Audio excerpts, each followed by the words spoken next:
You're listening to Oilers Nation Radio, presented by the Nation Network. Thank you, Australian lady. Wait, we just went through this 1 second ago. This is She's British. We need to acknowledge this is round 2.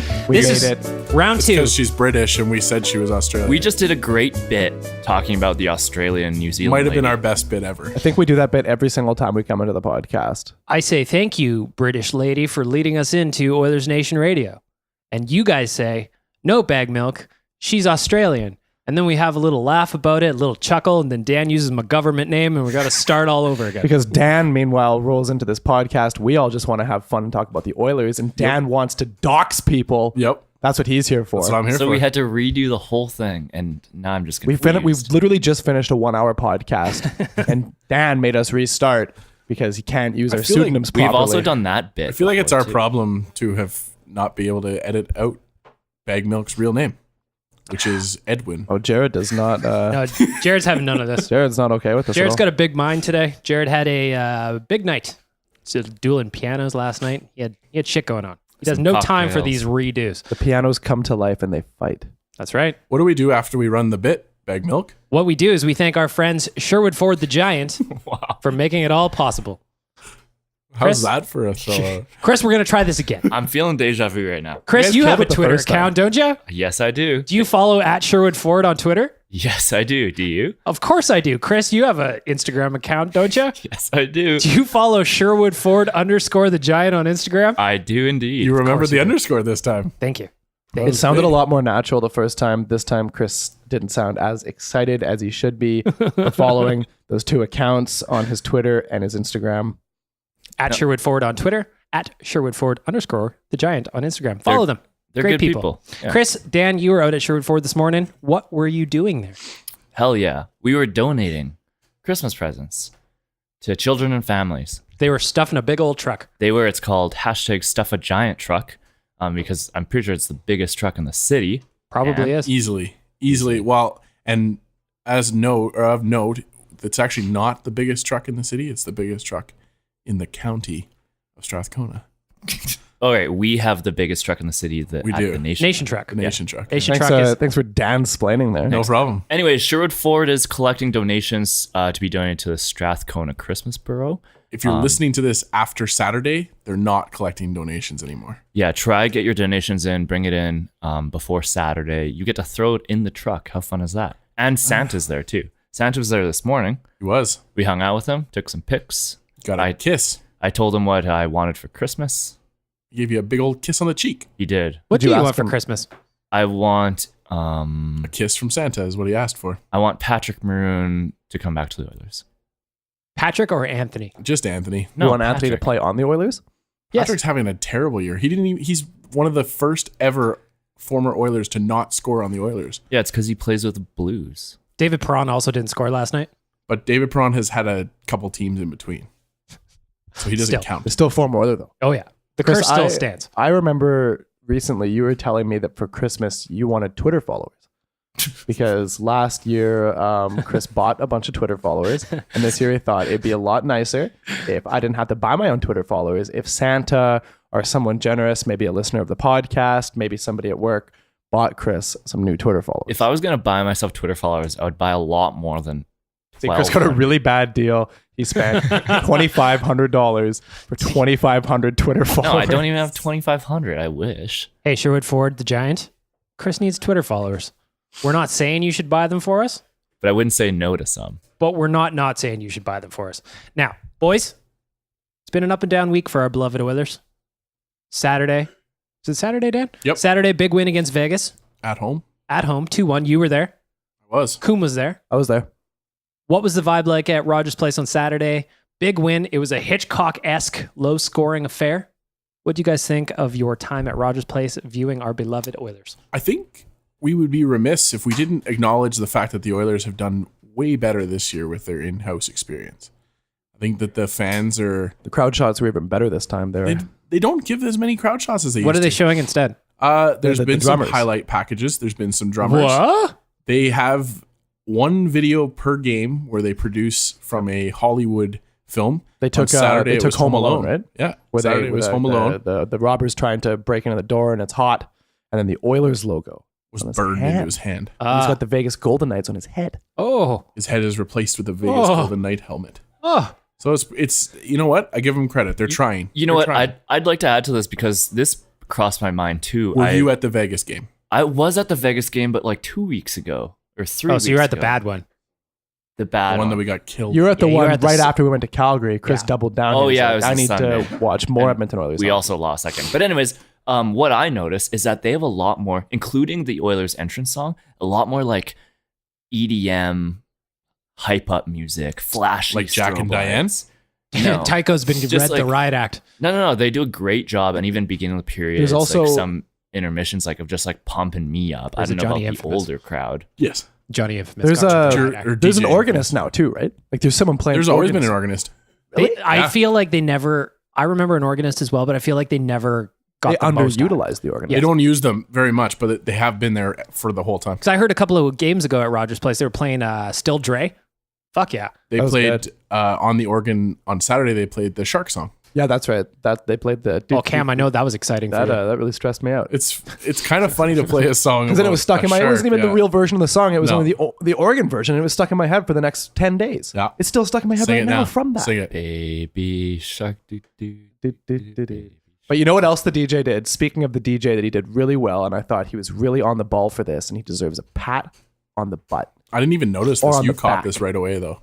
Immediately after Ryan Spooner scored what I imagine was his first goal of the season for either team he's been on, is Second played, goal. They played Spoon Man. Oh, nice.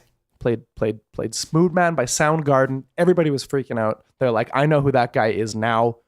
I didn't know who Ryan Spooner was until they played Spoon Man. Now I get it. I don't know Rick- if I've heard Rick, that you go to a lot of games. Have you noticed a change in the overall entertainment value at Rogers Place compared to even last year? I think it has taken a step up here. Oh, Coop just Coop down here smoked the died over camera. here. Pull yourself together, man. Reset our microphones. Everyone's okay over there. Do you guys want to reset and start the podcast again? I think we should. Edwin, you okay with that? Yeah, he's good. Yeah, no, I think the in-house entertainment has been a little bit better. They've taken some steps in the right direction. I still think the Super Mario Brothers, the drum team there looks kind of funny. Yeah. I would have gone something a lot more Oregon heavy, like the old Chicago Stadium. They should have had an organ that they could roll around everywhere to hype up the crowd. What if instead of an organ, they had a giant synthesizer? See, okay. Jared loved that idea? No. I'm on board with this because I think Rogers Place, brand new arena, brand new ice district. They're like playing more EDM. They gotta back away from like the old Chicago barn style organ Have a big band stuff synthesizer. and go towards millennial appeal. So and they have a should hand synthesizer. out, they're going to hand out MDMA at the doors during the game, and everyone's going to get wired the fuck up, and they're going to play that EDM, bouncing around, hugging each other. What if they just gave MDMA to the first 1,000 fans that showed up, no matter your age? Can you They imagine that sell game? just thousands and thousands of bottles of water. Everybody's grinding their teeth and shit. It'd be amazing. Back to the Oilers for a second. What do you You're guys welcome for think that so idea. far of the Hitchcock era and the low scoring games the Oilers have been playing in? Obviously, they're not scoring a ton, but they're not giving up a whole lot either. Against Vegas, they only gave up the one. Dallas was a little bit of a different story on Monday. We'll get to that because it was a Connorless game. And then last night, they only gave up two. Chris, what are you thinking about the low scoring Hitchcock era Oilers? I haven't watched a lot of games in the last 10 days. Where you been? Mexico. What have you been doing in Mexico? You joined a Drinking. cartel? I joined a cartel. Good for you. 2 of them? 3. Oh, all 3 of them. I turned down lots of Mexican drugs.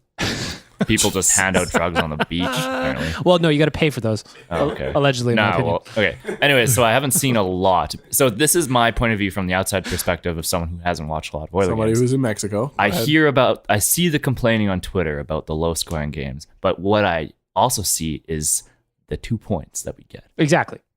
So then the first game I watched when I was back was the game on Monday without Connor, and it was the most boring Oilers game I've seen in my life. Let's talk about the Connorless Oilers for a second. He had the flu. You know what? He must have been really sick to not play considering it was the dad's trip. Papa McDavid was in. He wants to see his boy play. I know that the night before the Dallas game, they had some kind of like team meal with the Pops. He missed that as well. So, Koom, what did you think of the McDavidless Oilers on Monday and how this team actually looks without him on the ice? The McDavidless Oilers are a bird without wings or a car without wheels. It is a It's like watching a fish bounce around out of water. It is a sad, sad, sad sight. And I sure as hell hope that that's not something we have to see for an extended period of time. Lord save us if he goes down for an extended period of time.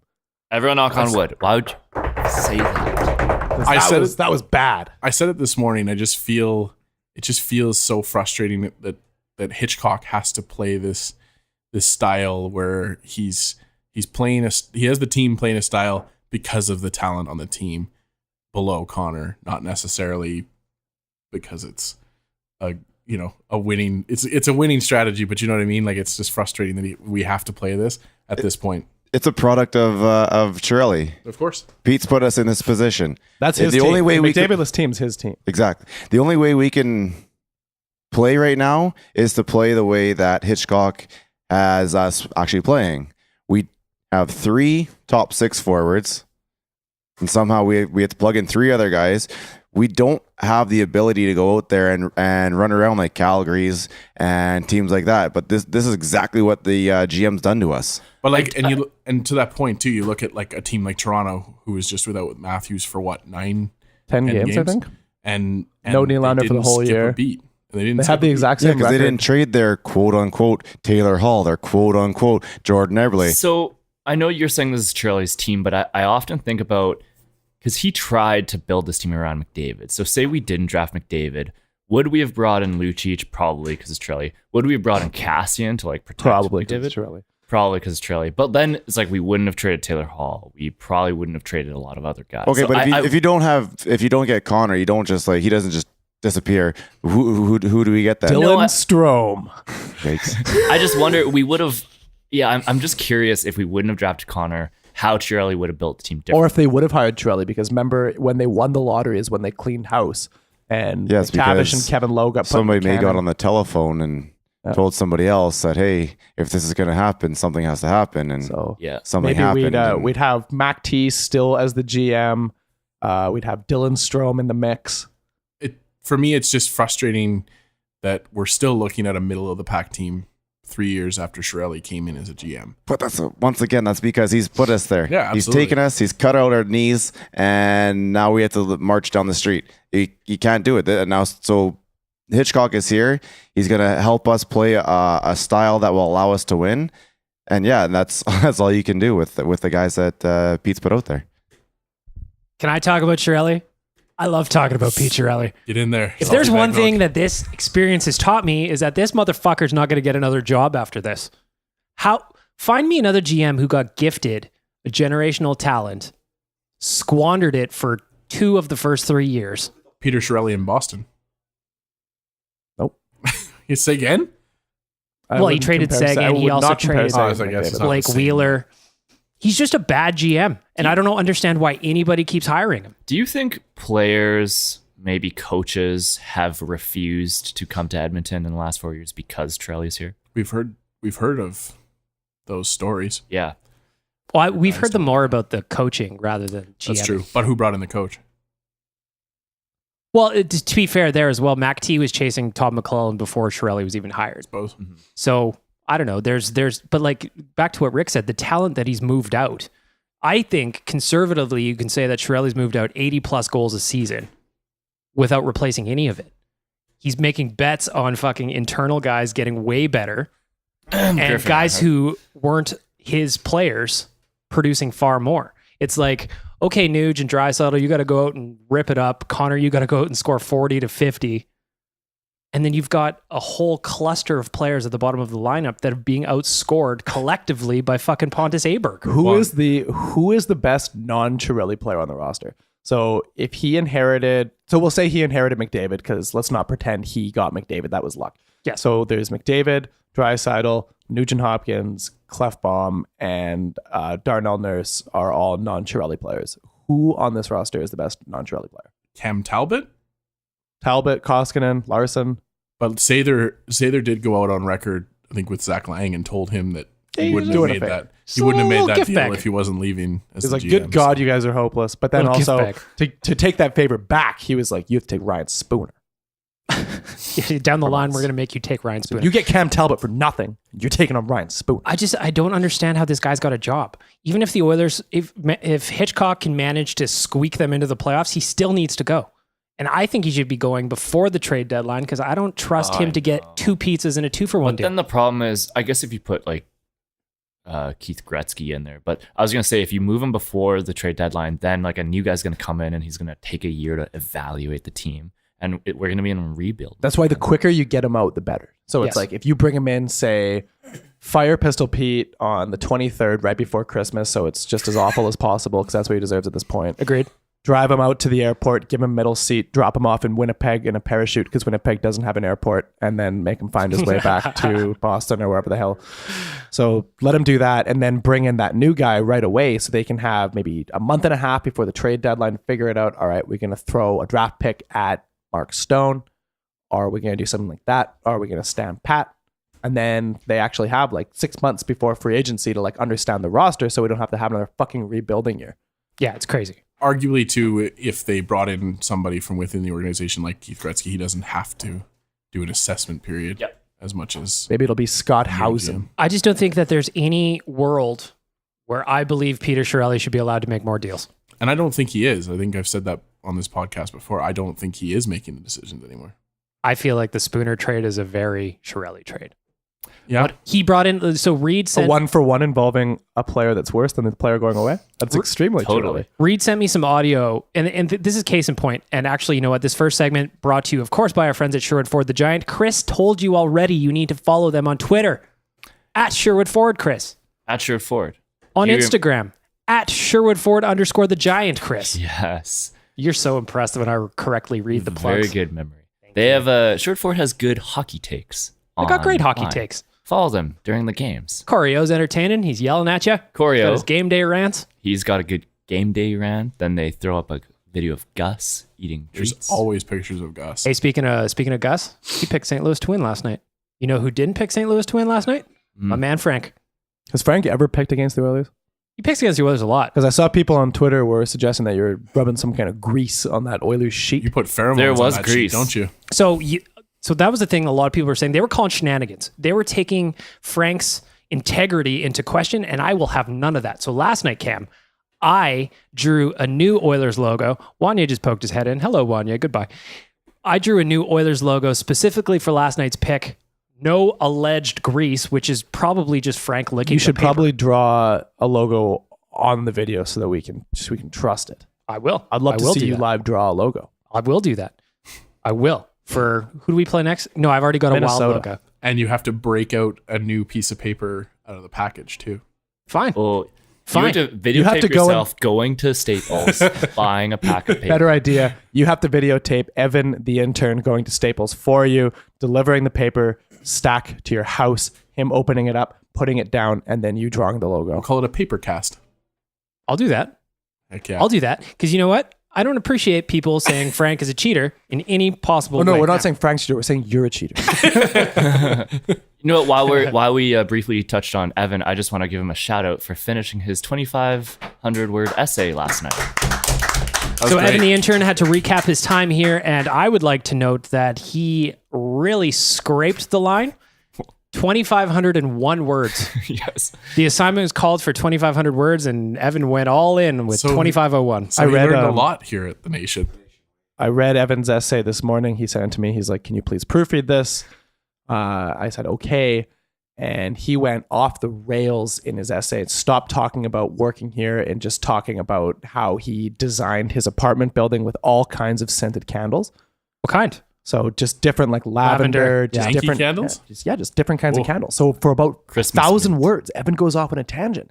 And it goes from, I went on a trip with the guys to Calgary and I'm learning about branding. And then all of a sudden, mid-sentence, it cuts off. And he's like, I went and then in my apartment, I bought 1,000 new candles and I stacked them all up and put it in my room. And it's just like, it's this really ambient feeling. It really calms me down. it really makes it feel like it's not winter because, you know, it gets really dark and it gets really cold. And I like having a lot of candles. Jared is mystified right now by yeah, I mean, it was a really, really abstract paper from Evan, and I think Nate's going to really appreciate it. Obviously, since this is a podcast, you can't see this, but I love the look on hungover Jared's face as Cam goes down the rabbit hole of talking about Evan's scented blueberry candles and whatever else he's got going on in that creepy apartment of his. Evan's den. Yeah, Evan's den of love. all kinds of creepiness. Evan's candle den. I do want to give Evan a shout out though, because one thing that I really appreciate about Evan the intern is how he brings nicely proportioned servings of Doritos into the office. Fills up a little tuppy. Got about 15, 20 chips in there. And every one of his lunches is like a walk down memory lane of elementary school. And Dunkaroos, Gushers. A little bit of fruit. That's by like the foot. kind of lunch I would have packed for myself in grade 5 if both my parents just left. Holy 100%. Both my parents were just like, you know what? Fuck this kid. I'm done. I'm gonna be like, yeah, fuck yeah. Like I'm in. And I go into the pantry and I grab like 3 fruit by the foots, like a bag of chips. In defense of Evan, I think I shopped the same way for groceries when I first like moved out of my parents and like Stop defending the intern. Interns stick together. They always do. Forever. Interns fly together. It's like the two, it's like wham. You know what I mean? No, Wham. there's no way they know what you mean. What is wham? Nobody knows about wham. I don't know. It was George Michael before George Michael was George Michael. That's all I'm saying. They That's all don't I'm even saying. know who George Michael What's going is. on over here? Evan, please don't get scurvy is all I'm saying. Now, back to the Oilers. Last night, big win against the St. Louis Blues. Probably not the prettiest win they'll ever get. Ugly. First period, not good. First period looked like the Oilers should be relegated to the AHL. Yeah. The ECHL. last place Blues were absolutely running the show, and it was completely disheartening to watch. Had it not been for Cam Talbot's exemplary play, that thing would have got out of hand, Chris. Hell yeah. I know you like talking goalies. What do you see from Cam Talbot last night? Cam Talbot is the answer. Just Oh. kidding. I Whoa. take it back. No, it was really nice to see Cam Talbot bounce back. Like we've all been waiting for this game. So last night he had 28 saves and a .933 save percentage. And that's exactly what we needed from him. Like we know Cam Talbot to make a lot of big saves at the beginning of the game when we suck coming out of the gate. And that's exactly what he did for us. And he kept us in the game. It allowed us to find our footing. And then once we started scoring goals, it was all up to our forwards from there. So really nice to see Talbot get the win. His celebration at the end just like put a smile on my fist pump? face. Oh yeah. Love You the can tell the fist whole team was so pumped for him. Yeah, man. 100th win as an Oiler last night for Cam Talbot. Dan, I want to ask you, the weird thing I thought, we were going back and forth a little bit on Twitter last night. The weird thing that I thought was the people taking shots at Talbot after the first period. They were down 2-0.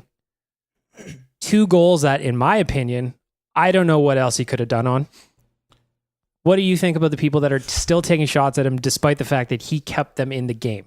It's an easy thing to do when the team is losing a game, especially with Talbot having lost 6 games in a row. I think it is what it is. He had only 1 game during that stretch of 6 where he was above 900 save percentage. So that's not great. But when you look at the game and like Sportsnet broke it down in the first intermission, the team is letting him down so often. And you just don't see those kinds of breakdowns with Koskinen in the net. I don't know if that's Koskinen, necessarily playing better and giving them confidence, whatever it is. But Talbot needed that game last night and he got it. And now, it'll be interesting to see what they do next for the next game for Talbot. I think they got to start Talbot again. Hey, Rick. I think so. Yeah, for sure. He's still your number one. He's still your number one 100%. goaltender. You definitely put him back between the pipes there on Friday. He played well yesterday. I know that everybody wants him to make 600 saves in a night, but these forwards that are scoring are also getting paychecks. They're also there for a reason, and a lot of times we're allowing them to shoot from really, really advantageous spots on the ice. I don't think I've seen any goals on Talbot that have been like you shake your fist at. Like none of them have looked like the Koskinen offside goal there from a couple of games ago. So I don't think he's been he's been unlucky.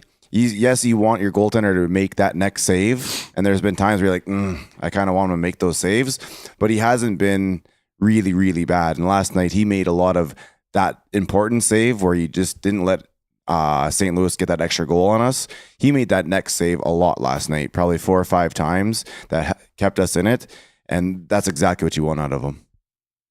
I want to ask you guys what you thought about the, obviously to our advantage, the disallowed goal that St. Louis got.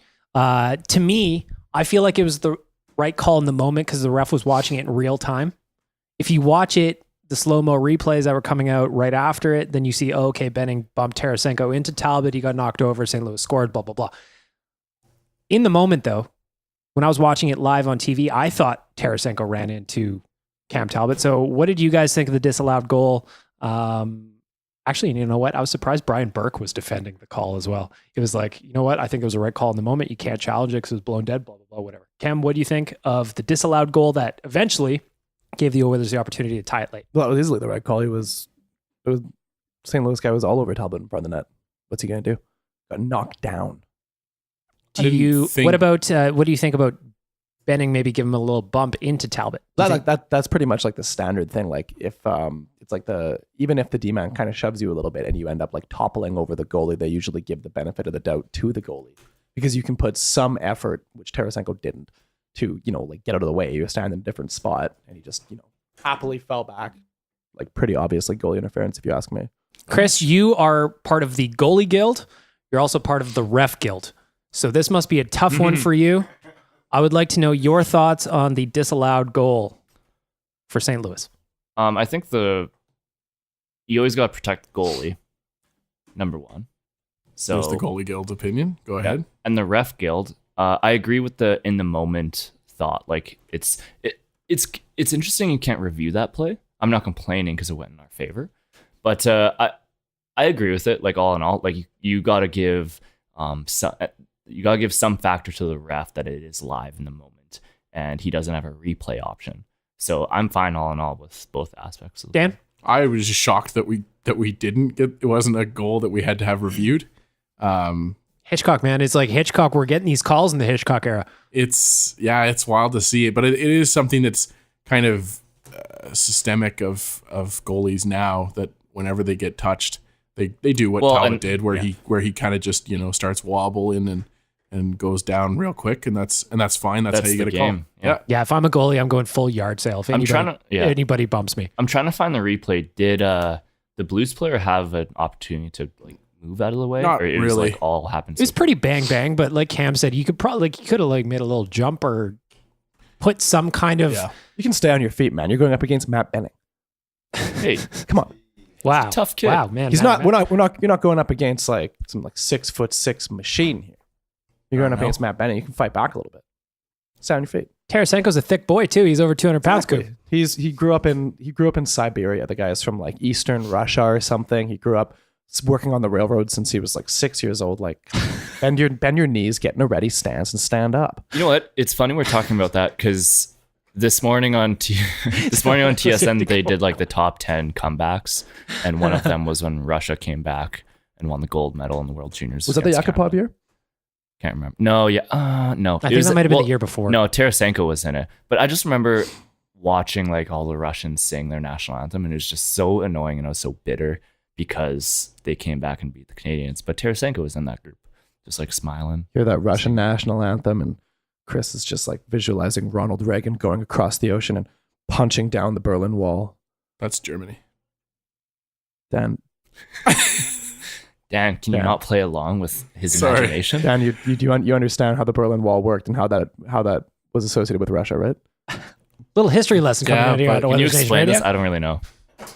Real quick, Coom, give us a rundown on the Berlin Wall in 30 seconds or less. Go ahead. Right. So after World War II, the Allied forces and the USSR, there was a communist bloc that was Eastern Europe, and then there was a democratic bloc. It split right in between Germany, and then therefore Western Germany was democratic, Eastern Germany was communist. The Berlin Wall was the literal representation of communism in the world. Okay. There goes a little Berlin Wall talk for you. Not only are we here to entertain you and talk about the Oilers, we're here to educate. That's what's important today. Going back to the goaltending really quick. Around the horn, I just want to finish up this chat on Talbot with a guess. I don't think it's been announced yet. Who's going to play tomorrow? To me, I think Talbot's kind of earned a chance to get another one in. Though not taking away from Koskinen because he's played great.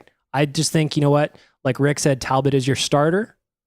Give him the chance to get 2 in a row. Dan, what do you think? It's tough on Koskinen because that game against Dallas wasn't his fault. That was a missing Connor that killed the entire team. But yeah, I do agree that we go back to Talbot.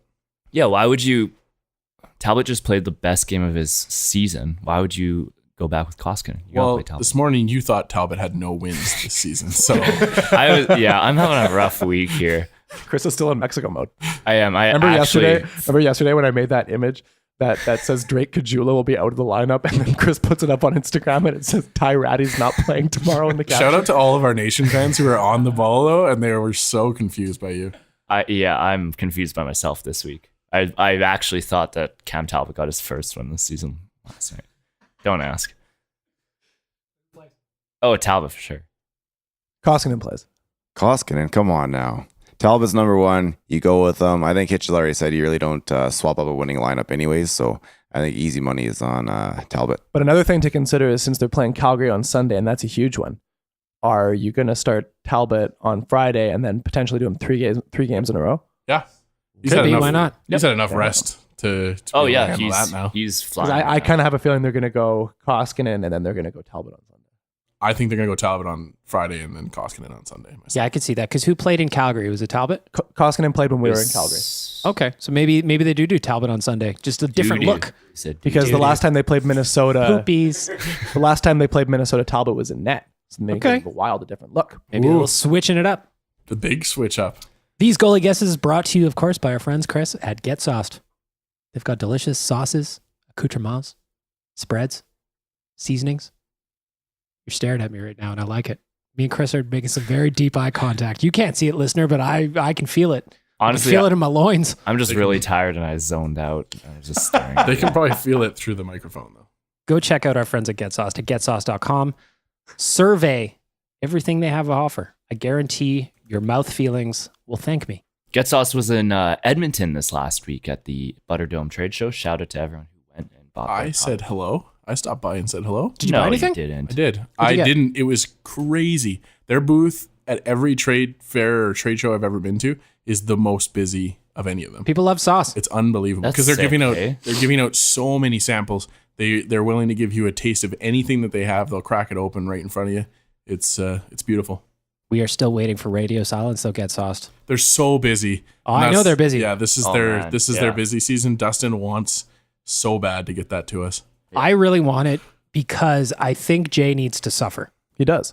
Jay And needs to be punished for I his think we're all evil going to ways. suffer, to be honest. Believe me, I wanna fuck him up. And I believe you can. I Some know that difficult trivia, fair trivia, not too difficult, fair, reasonable trivia that he's gonna get wrong. I like that you are going through behind the scenes. Cam has been going through some practice rounds of Coombs trivia, looking at different ways, maybe comparing players to each other, maybe just going straight up list style like we've done before. I think Jay's in trouble. Dan, you wanted to bring up a little bit about Leon Draisaitl.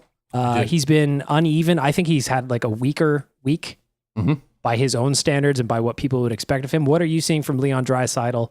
What are you thinking? Where should he be? Go ahead, Dan. I just think that as soon as they made the change to put him back on the top line, that was just after Hitchcock came here, right? That I think that he has just declined from there on in. And I think that it's time that we hold our stars accountable, like we've done with Lucic. We moved Lucic down to that fourth line now. He's over a point. Dude, He's he over a has point per 30 game. points in 28 games. I just don't think that he is. How do you see him declining? I don't think he has earned the spot on the top line. How do you see? Where's the It's the eye test, Rick. What? Nobody else part on of- the team. what part- okay, I'm not a big guy when it comes to Excel spreadsheets, so I love the eye test. Yes. What part of it do you see that he's where's he lacking? the The play is dying on his stick. He honestly, if you watch him and you can't tell what line is on the ice, you might think he's Lucic right now. Not a chance. Okay. I just Where don't is think this his coming passing on the power play has been real bad. His positioning on the power play has been real bad. I just don't think he needs to be on the top line right now. I think that Who are you replacing him with? I believe that Connor can play well with Chiasson and Ratty.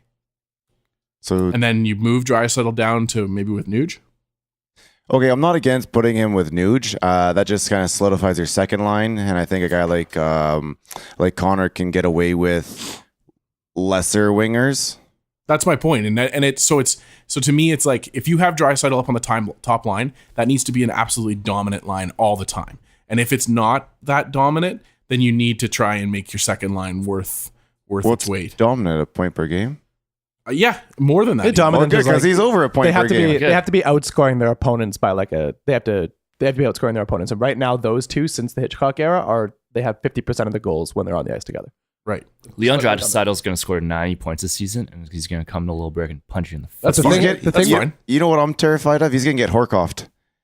After Horkoff signed his contract, everybody sat there and said, "Oh, he's $7 million or he's $5 and a quarter, exactly whatever." What's happening. I don't want to. Everywhere out there, and everyone will say, "Oh, he's overpaid. He's overpaid. He's overpaid. He's overpaid." I want to go through everyone who gets paid $8.5 million, put them all on a list, and where do you draft Leon on that list? He's probably in the top 2, 3, if not number 1, and I'm not looking at any. I have no idea who's there. Don't get me wrong. I'm not calling the guy a bust or anything. I'm just saying that in the last 2 weeks, he has not shown me enough to be a standalone on that line with Connor. I think that you're putting too much talent up on the top line, and it's not producing enough that you need to start spreading that out through the lineup. Well, they're getting some W's out of this, so I mean, I don't think it's the end of the world. We don't have a whole bunch of options. Like I said, I'm not against rolling him with Nuge just to spread things out a little bit. But I think that line, first of all, you've had Connor be sick for the last however long. You can't be 100% sure that Leon's completely healthy. The physical play down low that he's going through right now is incredible. I think he plays very well in small spaces. He uses his body very well. I don't think I've noticed a lot of passing that's been all that bad. There's still that one backhand pass, I can't remember who he made to, just inside the blue line. That was absolutely ridiculous.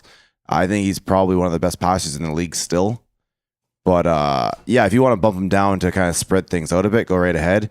But I wouldn't sit here and say that he's not playing well. Maybe he's not at 100%, but I don't think it's at a point that I'm worried about yet. There's just this like epidemic we've always had with Oilers fans where we always want to blame the good players in the team rather than blaming the depth.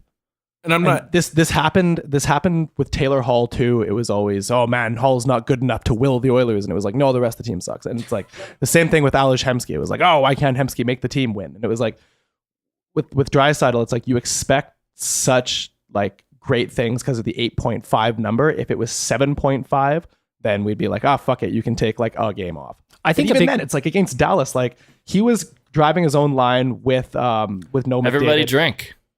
Driving his line. Hey, Driving his line. Yeah, he had his own line, and they had 26 shot attempts when he was on the ice, and Dallas had 9. I also think a part of this too is like I'm looking at his ice time right now. He played like 26 28-48 last night. He played 25-25 the night before in Dallas. I think that a part of it too is I just don't think Leon should be playing that many minutes. But the problem is Hitch can't play more than Connor, Leon, and Nuge all the time because everybody else is just like, they're not doing anything.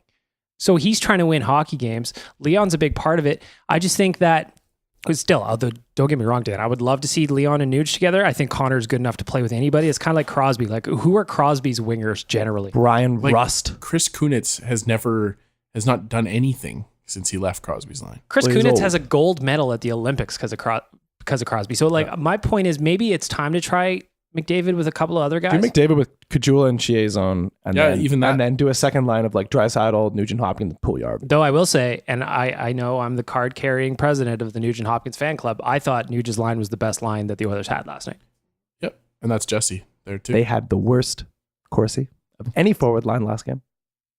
Cassian was like what 80. Oh yeah, the identity line was just like shockingly good in terms of the Corsi. Of Yeah, but- course. I don't really care that much. What was their like opponents and like, you know, Nuge plays the tougher minutes though. I Oh feel yeah, like. absolutely. Those And then top also two the thing lines. with the identity line is like Kazian comes down and fires a weak shot towards the net, and that counts as like a plus. Whereas with Nugent Hopkins, he's trying to bring it in front of the net and get a quality chance, and you know he doesn't get anything out of it. He doesn't get that. So I guess my point, just the original point, was that it's I think Leon is talented, and I think that he's good enough to drive another line, and I think that Connor can make Kajula and Chiasson work, can make Ratty and Chiasson work. There's part of me though that thinks like, if I'm the Oilers coach or management or whatever, I look at that and just be like, fuck, that's so unfair to Connor. Like just because he can doesn't mean he should. Yeah. But I mean, like Ratty came on the ice last night and within a few seconds had a high quality chance. Ratty was flying last night. Yeah. I also wonder too, definitely, I also wonder too if Hitchcock will look at flipping Leon and Nuge back, or he just seems to love Nuge a lot. Everything he says about him is just overwhelmingly positive. So maybe he just kind of leaves him there as the second line center. He's turning Nuge into like Patrice Bergeron. Man, it's so good. Like fantastic. I'm gonna go ahead and fanboy about Nuge here a little bit. Him and Connor, their ability to strip guys of the puck is unbelievable. Last night, I'm thinking of Connor now. Tarasenko was going in right from the slot. Connor just like a little whoop. That's my puck now. Is it as good as their ability to strip you of your pants when you're watching from home? First of all, there's a problem with your question because I'm not wearing pants when I'm home. That's your first problem. But you know what? If they want to strip me of my pants, Chris, then I'm going to go ahead and let that happen. Chris is nodding approvingly. He's happy about that. Another quick observation about Leon Draisaitl this year. I don't know if that has anything to do with his playing minutes, but he's on pace for a career high in penalty minutes. So maybe he's angry. Maybe He's the angry German. take down the penalty minutes a little bit, score some more goals. I think there's an element of frustration there for him too. At some points in his game, like you can just see that he just looks frustrated. He takes it a lot from the other team too, right? Yep. Like Oh, yeah. we've noticed it. Like McDavid gets like the ever loving shit kicked out of him, and the refs are like, "This is fun." But Draisaitl, we never seem to talk about it. But man, down low he's just getting destroyed. This makes me so excited for the Battle of Alberta this Sunday. Like, what is going to happen? What is Draisaitl going to do? What is Zach Casting going to do? What's Matthew What is Tkachuk Kachuk going to do? I think we all know what he's going to do. Oh, absolutely. He's going to go back into his little slew shell. foot is coming out hard. He's going to go back early. into his little shell, and Cassian's going to try and dummy him again. And you know how that goes. So Dusty wrote an article at Oilers Nation yesterday talking about ways to spread the offense around. He had a couple of different options. I'm curious if you guys like any of them. The one is currently, as it were. So Chris, this is what I'm going to ask.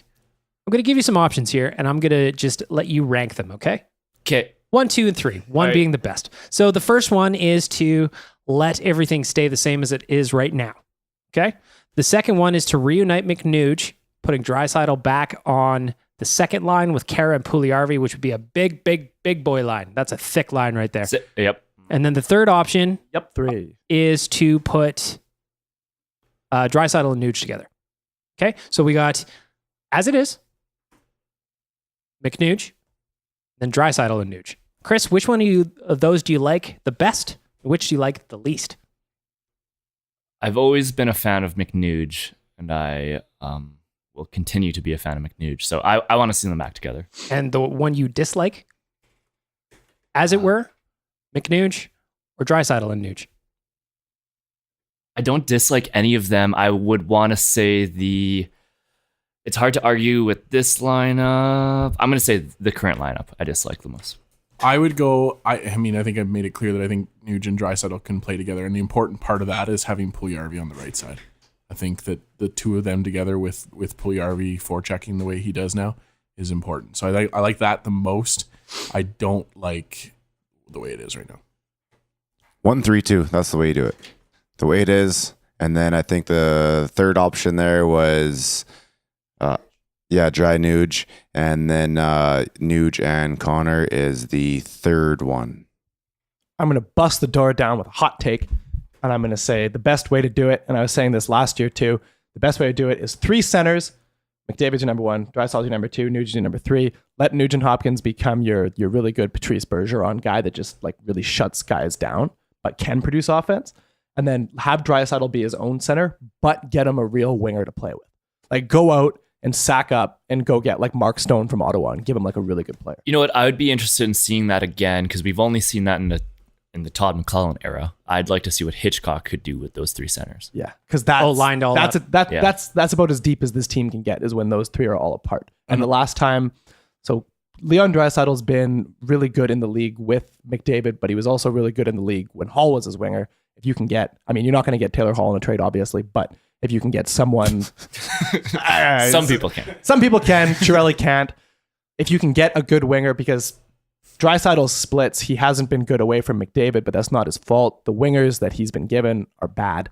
If you give him a good winger, I think he can be an elite second line center. And when it comes to wingers too, we do have 2 question marks in Zykov once he gets a visa, and then also Reeder too. Yeah, Reeder I think was, Reeder's making a big Reeder was impact, good. too. Reeder and He was- Draisaitl were good together. Yeah. So if you do Reeder and Draisaitl and another winger you acquire that's good, Maybe even Zykov. maybe we it decided if it's Zykov or Zykov yet? Or, sorry, we yeah, got Zykov. shit on Yeah, it. we got- works. Somebody you got were- mad online. People are really I'll bring sensitive that about his comment name. up. Oh, Yeah, so Dan, bring aggressive. that comment up. But yeah, we got shit on for that, man. Like, this guy is really aggro about how you pronounce this guy's name. We want to pronounce it correctly. We just don't know how that is. Zhikov. Well, and like even the TSN guys had like an argument over it on the weekend as to how to actually say it. I went It's, onto YouTube and I was watching some Carolina highlights, or I guess Zykov highlights. We have got somebody playing. Who That wants was to listen to me that trying sweet, to load sweet up intro the- Is it music? that time already? Load up the Are we comments. getting played out? Nope. Basically, my point was, in the Carolina highlights, his name got pronounced both ways. So that's just confusing me. I've got. The I'm not comment smart right enough here. to figure it out. Dan, go ahead. You idiots can't even say his name and don't respect him. You just got the #1 goal scorer in the AHL last year for free. Carr, not a great team. They're second in division. Carr has a lot of talent in organization before rookie owner gave away all our top players for free. Skinner is leading the NHL in goals, 1 behind Line A in second, and Buffalo is leading East in points with Tampa Bay. Zykov led AHL in goals last year despite time in the NHL. Don't want that for free? If you can't say his name and don't appreciate this gift on a silver platter, you don't know hockey. Nobody That's- said we didn't want him. Yeah, That's which one of us obviously said we Zykov's didn't want him? little It was. brother. I think he's really mad about the I pronunciation. think we're of Zykov. unanimously positive about the Oilers picking this guy up. Yeah, of course. But the worst part about that comment to me, I think, is that he didn't even give us any fucking indication of how it's pronounced. Yeah, He didn't help, man. he's stressed out. We've said it every way, and he didn't Zykov. clarify which one is right. Zykov. I'm going to go with Zhikov. I'm gonna What go is with you Zykov. got? I hear you got lead prospects up was there. saying Valentin Zhikov. So is it? I think we're gonna go with the Z. Zykov. Is it Z, Zykov. Chris? And just for that guy, I'm gonna go Zykov There's a Y in it though. because I respect the gift. How the hell does that work? How about we Spelling, just call him man. the gift? Ooh. Okay. Oh, Okay, well, call him more. hey, we haven't seen him play yet. Or No, he but could- this is that we gotta the other- trust this guy. If this guy's that passionate, he probably gives a lot of fucks for some reason about the Carolina Hurricanes and or Charlotte Checkers. So we gotta respect his opinion. If you're gonna get mad online in a YouTube comment about that, we gotta go with it. is this our new name for the skill player that is the answer, quote unquote? The answer is somebody who comes into the lineup and is unexpectedly good, whereas the gift is somebody you take from a different team for nothing. He could be the gift. So who So else would Chi- we have on this? So we've Chie-Son got, could be a gift. but he could also be the answer. He also He could is- be the answer. I think a player you acquire on waivers could be the gift. I think we're complicating things too much. with Cassian? Gift. Did we trade for Cassian? No. yeah, we never traded Ben traded. Scrivens for Gazian.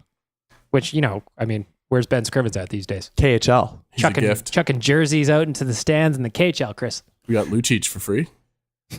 And what a gift it was. Now, we are going to get to the Lucic gold draft that we held here at HQ Oh, boy. yesterday. But first, I want to give a shout out to our friends at Get Sauced, 9620 58th Avenue, Edmonton, Alberta. We are going to give a shout out to our friends at Get Sauced. If you are going to see them at some kind of trade show, you've heard Dan say they're very busy, but they're Always. accommodating. It's so worth it. You get to taste all the sauces. We got some kind of curry sauce. The missus picked up some curry sauce from Get Sauced a little while ago. It's fucking good, man. They're So good. I can't remember the name of it. It's the Southern mustard sauce. Ah, Oh, that's so good on chicken fingies. Oh, have Chris, any you didn't get ketchups? fingies yesterday. No, I got wings. We went to the Pine. We had to get wings. It was Wednesday. What are you going to do? All right, boys. Lucic goal draft. Great timing because Evan just finished the chart. He put together a hell of an Excel spreadsheet, right? Do you guys have that open in front of you? Mine's loading. It should be in your email right now. Okay. Email from Evan. I'll let one of you guys open that for me while I just kind of navigate to that. So yesterday at HQ, we put up all of the remaining Oilers games on the big schedule. board. How much was it? Does anybody know what the math was? 55 games. 55 games. 55 It games. was 11 for all of us. There's 5 of us in the draft. 11 games each. 11 times 5 is 55.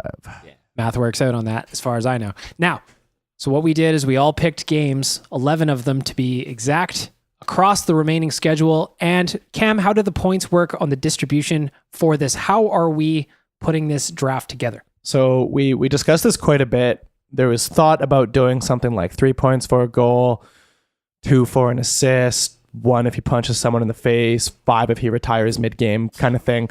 But we ended up just dumbing it down, making it easy. And all it is just, so we all drafted games, and if Lucic scores a goal in that game, we get 1 point.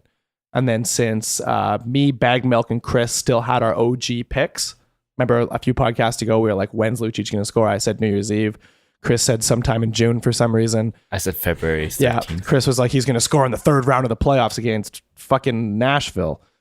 Big, bold prediction. Yeah, it's going to be his next goal. Wow. You know what? That'd be a big goal, Luch. You go ahead and score that one, big guy. If you pick that properly in November, then I would happily let you win the competition. You could pick whatever jersey for me you want. But yeah, so we each have 11 games. Whoever has the most goals in their games by the end of this wins the competition. And the competition is the winner gets to pick for all the losers a shirt jersey that they have to wear for a week.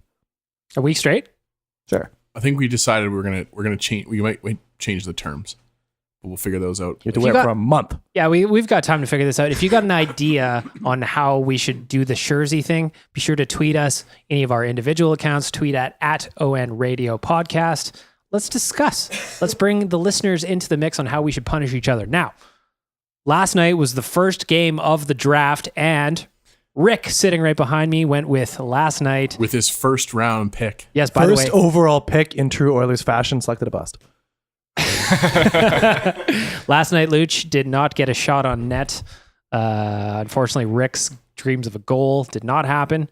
Game against Minnesota coming up on Friday goes to Chris. That is during the Oilersnation Christmas Party, so it's going to be extra intense. It's gonna be great because we're all gonna be a little bit saucy. Mm-hmm. Shout out to Get Sauced, and we're gonna have some fun chirping each other. It's gonna be a great time watching the game together. Chris the whole time. Well, yeah. So this is important to me. I'm Lucic thanking that Evan built this spreadsheet for me, for all of us, so that we can keep track of who picked who. I am noticing a lot of Rick games in December. I want to go ahead and ask the man himself why you decided to pick 1, 2, 3, 4, 5, 6 of your 11 picks in December. I gotta stick with an old prediction I made a little while ago as well. I know I picked a single game there, but I said he's gonna score in Calgary. But then I went out on a limb and said he's gonna have 4 or 5 by the end of the calendar year. So I just needed to, I know it's still coming. So I wanted to, double down in December and make sure I was taking care of myself. I still see, probably 4. Last night there was a couple times if he just turned around and swatted at the puck. Those are the goals. Those are the goals going to go in. Just like the little table hockey guy, man. Just sit there in circles and swat, swat, swat, swat, swat. On that note, I've also chosen to invest deeply into the month of February. Yeah, you have a solid week. 4 games in a row. Yeah, you blocked off a whole week there. Yeah, I have large expectations for Lucic in February. I think that's his month, and I'm going all in. I'm going to go around the table here. I want to get everybody's strategy on why they were picking. If you had a strategy. For myself, what I did is I had the standings open, and I was looking for the worst possible teams at the bottom of the standings, assuming that they give up the most goals, goalies would have the most issues. I felt most comfortable picking the shittiest teams I possibly could as my 11 picks. Cam, what was your strategy? I tried to pick like at-home rivalry games that I thought he'd be fired up. Like, for example, I grabbed like March 9th when the Leafs come to town. It's going to be like a heated up stadium because Lucic on the road, he frequently looks exasperated. He looks word of the day. Boom, word of the day. Nice, good for you. He just looks tired and burnt out. So I tried to grab some home games when the crowd's going to be in it because I know that gets him fired up. I picked home. I think I have 1 away game in the whole stretch, and I also picked bad goalies like you, Bag Milk. I've grabbed the St. Louis's, I grabbed the Ottawas, the Calgarys. Mine was, it started with February, and then I realized that I should probably spread it out. So then I was trying to started with a month of the year. And then I was like, oh shit, I have nothing in the calendar year of 2018. So I tried to get 1 in December and then another in January. This drought can't go that long. He's gotta bury 1 or 2 this month. It has to be this month. It's been way too long. Something's gonna go Remember off when he his scored in the shin pad, first off his game? ass, off his stick. The Milan Something's Lucic gonna go fan wrong. club over here. Something's gonna go wrong for the other team, and he's gonna pop a goal. He's gonna It's be gonna happen. crashing the net, and Connor's gonna throw it on the net, and it's gonna hit his skate. I want to win this with an empty netter. Somehow he's gonna end up on the ice, and he's gonna get an empty netter. I got the Price is Right pick right here, April 6th at Calgary. Final game of the season. He's gonna score like 2 goals in that game on Mike Smith, and then he's gonna like punch him in the face or something, and I'm gonna win the competition. Looking at me, I got a lot of March I was games. just gonna say, Bag Milk and myself have a lot of March games. I like that if we're in a playoff run, lots of Pacific Division games at the end of the year. But they're going to be If and resting when. Lucic. That's the only thing. You're right. He should be rested. He's not playing a whole lot. Anyway, go ahead. And on that note, it'll be high intense games at the end of the year, or we'll be playing teams that have benched a lot of their best guys. And one extra note just for the rules.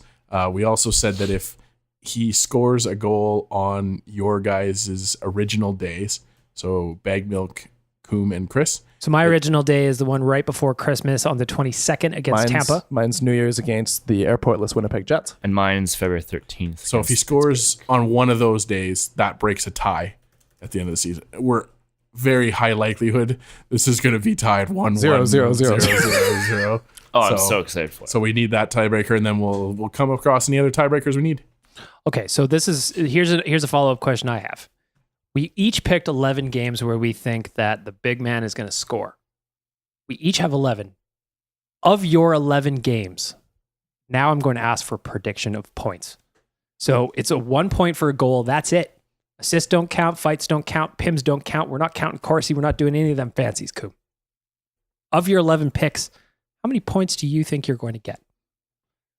I think I'm going to end up with 2. I still think he's going to score that New Year's Eve goal for me. And I think he's going to score in that final game of the year against Calgary. So that'd be 3 points because you'd get 2 points for. No, that's just a tiebreak goal. So Yeah, it's just going to score 2 goals on my game. So 2 points total. Chris, what do you think? You've got 11 games. You're looking at the spreadsheet Evan made for us right here. Well, Chris is thinking. Dan's thinking. Wheels turning. Wheels are turning. Smoke's coming out. You know what? I'm feeling lucky this year. Go ahead. 11. Out of the 11 games I chose, I'm going to go with 3 points for myself because Milan Lucic loves me. Dan? I am not as high on Lucic as you guys are. I think of my 11 games, he is going to score 1 goal. I don't know. I feel like it's going to come in like January against Calgary, but I think he might just The score 1 chances goal. of him actually scoring like more than 1 goal on the 11 games you picked is probably very slim. What is Cam, his, do the math quick. Yeah, what's his pace what's my math? for goals right now? Well, we scored 1 goal in like 28 games. That means he's on pace for 3 this year. So right now we have him total between the 3 of us. We have him scoring 6 goals. Okay, and I'm going to go ahead. And I'm Rick going to has add. like 4. I'm going to go ahead and I'm going to add my 2 as well. Okay. So I think I'm going to 8 finish goals. with 2. And then, Rick, I know you're fucking confident in 2018, Luch. How do you think you're going to play out in your 11 games? Well, 10. I'm getting a solid 4. I'm getting my a solid goodness. 4 So goals in the collectively- next 10 games because I lost one yesterday. So we think we Lucic think is he's going gonna to bury score like 12 12 goals. goals. he's gonna pop 2 in a game. To the fans Mark of the it down. podcast, do you take the over or the under on that one? I'm just sticking with my. You guys are all wrong, by the way. He's scoring like 4, but they're all gonna be on my days. So he's gonna finish with 5 or 6 goals on the year. Okay, so let's set an over-under here. So I'm looking at the average here. Let's set an over-under a 2.5. If you're a listener... Jesus. The rest of the year? Is Or that for bad? wait, are you talking about No, it's absolutely, you're absolutely correct on the math there. for the year? I wasn't for laughing the at full that. year? 82 games. I was Okay, just for the laughing at the 2.5. That's Oh, all yeah, I okay. was. I was thinking about our own 11 games. Okay, for the full year. When we signed Lucic, however many years ago after the contract draft, did we ever expect this to happen? No, not in year 3. Yes. I mean, like in year 4 or 5, Yeah, maybe. everybody was calling this in year 4 or 5. Okay, let's back up a little bit. Cam, full year over under. What do you think it should be set at? Over under 2.5?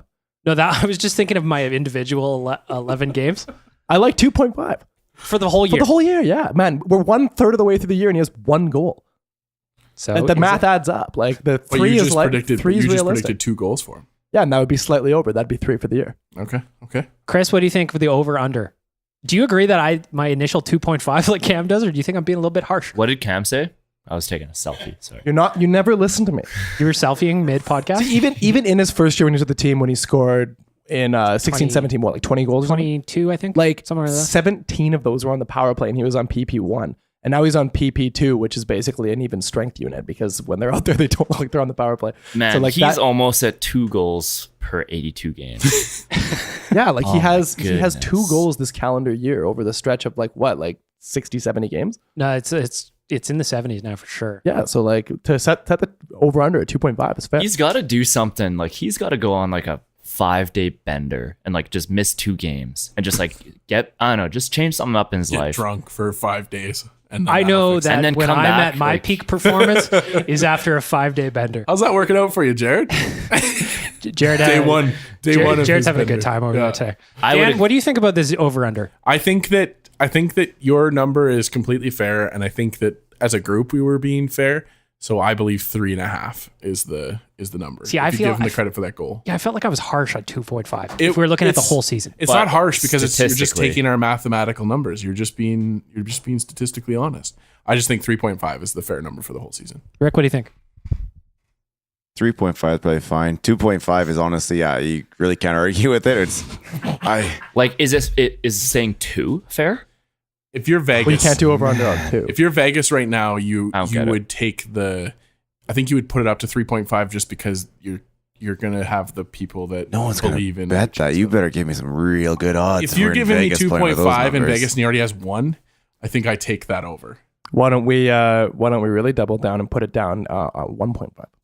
I think that 1.5 is just being mean. That's just being 2.5 is probably being a little on the underside of realistic.